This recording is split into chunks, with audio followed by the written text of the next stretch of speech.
வணக்கங்க.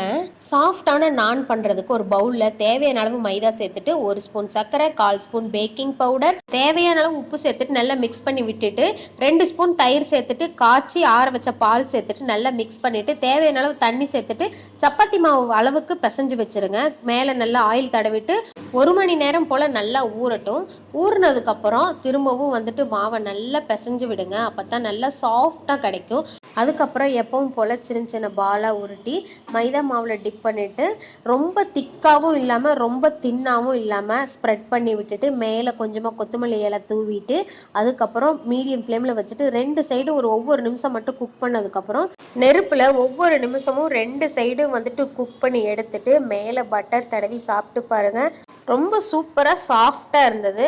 பர்ஃபெக்டாக குக்காக இருந்தது. நான் பட்டர் நான் இப்போ தான் ஃபர்ஸ்ட் டைம் செய்கிறேன். காளான் கிரேவி தான் பண்ணியிருந்தேன். சூப்பர் காம்பினேஷனாக இருந்தது. நீங்களும் இதே மாதிரி ட்ரை பண்ணுங்கள்.